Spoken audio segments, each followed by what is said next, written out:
La vie pro, la vie perso, la vie tout court. La vie en mots, des mots de tous les jours.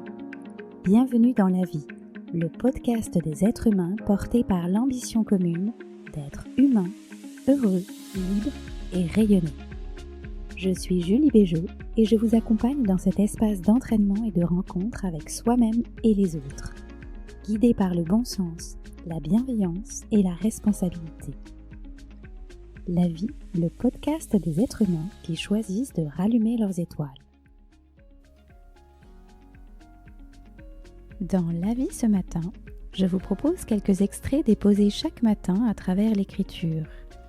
Partageons-en ensemble une lecture et laissons-les s'infuser au cœur de nous-mêmes comme des gouttes d'essentiel.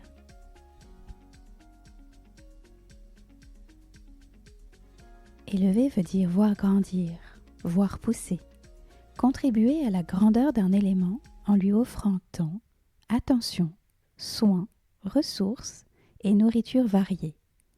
Le tout adapté à sa nature afin de permettre à l'élément en question de pousser, de grandir, évoluer dans les meilleures conditions. S'élever est un principe à la fois naturel et spontané, à notre nature humaine, à la nature tout court.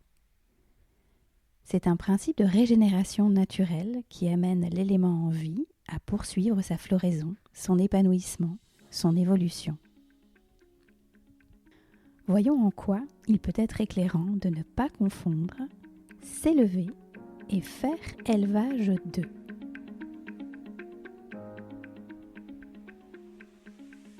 Prenons le temps de nous regarder fonctionner vis-à-vis de nous-mêmes, dans nos entreprises personnelles, mais aussi dans notre vie professionnelle. Ne nous arrive-t-il pas de devenir non celui qui soutient, qui accompagne notre évolution, mais plutôt parfois celui qui contraint, qui nous contraint nous-mêmes. On aimerait parfois être celui qui prend soin de nous, parce que l'on sait que prendre soin de soi, c'est aussi se mettre dans les meilleures conditions pour prendre soin des autres. Mais l'on devient parfois celui qui obstrue, qui nous prive nous-mêmes de notre nature, de nos propres ressources, qui obstrue notre rythme, de son air, de sa lumière. Et si l'on sait tous que l'on ne tire pas sur la tige d'une fleur pour la voir éclore, il nous arrive quand même, dans la vie de tous les jours, d'oublier de s'écouter, d'oublier de prendre le temps de se laisser mûrir, de ne pas respecter notre propre rythme, nos besoins de respiration, de ressourcement. On peut parfois dans la vie, sans le vouloir, se mettre en mode élevage intensif, devenir de véritables éleveurs en batterie. On essaye de se rassembler pour plus d'efficacité, pour plus de productivité. Dans la journée, on se fait des to-do list, de ménage, de rangement, des tâches, des retâches. On range nos ressources naturelles personnelles dans des cages, dans des cases. On se fait entrer soi-même dans des cases. On se compresse. On se colle des étiquettes sur le dos. Je suis un bon parent, je suis un coéquipier exigeant avec moi-même et avec les autres. On s'impose un rythme démesuré. On se gave aussi de multiples informations en tout genre, sans forcément prêter attention à leur qualité nutritive, à l'énergie qu'elles nous procurent. On ingurgite des mauvaises nouvelles à tire-larigot, des drames, des informations anxiogènes, des c'est pas bien, ça va pas, il fait pas beau, sur lesquels on n'a aucune marge de manœuvre. Et le tout avec en ligne de mire l'idée, l'intention de booster notre maturation, d'optimiser nos coûts personnels de fabrication, de rentabiliser, pris dans le tourbillon d'une vie à 100 à l'heure. Et évidemment, sans réaliser que nous privons notre être de ses propres ressources, sans se rendre compte de l'assèchement de nos émotions à force d'en user ou de les détourner. On peut aller plus loin aussi en se rendant compte qu'il nous arrive de vouloir parfois activer nos propres processus de mûrissement, pensant être à la hauteur de ce que l'autre attend de nous. On finit parfois par se mettre en rayon de grande consommation et se vendre soi-même, le produit final n'ayant plus ni la forme, ni la couleur de notre nature originelle. La vision, il faut avouer, peut paraître un peu sombre. Mais souvenons-nous que de l'autre côté se trouvent toutes nos expériences fécondes et élevantes, à cultiver au travail et à la maison. Ces expériences, ces rencontres, ces activités dans lesquelles nous nous épanouissons, celles qui nous font rayonner, ces pratiques, ces lectures, ces échanges, ces actions qui contribuent à notre évolution personnelle, qui nous élèvent au sens premier dans le respect de notre rythme, en restant à l'écoute de notre nature profonde.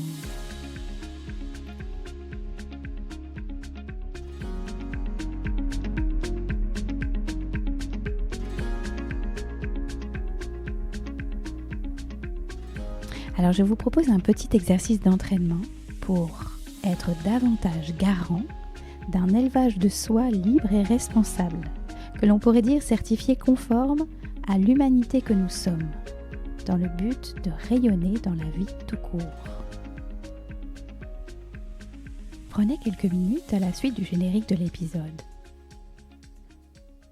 Posez-vous quelques instants et ouvrez votre agenda personnel ou professionnel. Regardez la semaine passée. Vous pouvez aussi le faire sur le mois précédent. Soulignez en bleu les temps, les rendez-vous de ressourcement, ces temps de respiration que vous avez pris dans la semaine ou dans le mois. Vous les surlignez en bleu. En vert, maintenant, vous allez souligner ou surligner les rendez-vous, les activités qui ont été pour vous nourrissants, bien en ligne avec votre nature, réénergisante, conforme à vos besoins. Soulignez maintenant en rouge ceux qui ont été énergivores, non conformes à vos besoins du moment. Ces rendez-vous, ces activités, ces rencontres qui vous ont pris de l'énergie plutôt que de vous en donner. Ces moments lors desquels vous vous êtes mis en cage, étriqué, étiqueté. Ces moments où vous ne vous êtes pas senti vous-même. Regardez donc les couleurs de votre agenda. Rouge, vert, bleu. Observez, constatez la répartition des couleurs, surtout sans juger. Et voyez la marge de progrès réaliste que vous pourriez vous fixer pour la semaine ou le mois suivant. Gagner en vert et en bleu et perdre peut-être 1 ou 2 rouges par exemple. Profitez d'avoir votre agenda sous la main pour vous fixer un prochain rendez-vous, la semaine prochaine, le même jour à J+7 ou le mois prochain, pour réinterroger votre agenda. Surlignez de nouveau en vert, en bleu et en rouge ces instants de ressourcement ou ces instants d'élevage intensif pour votre petit audit personnel dans le but de votre élévation et de votre épanouissement.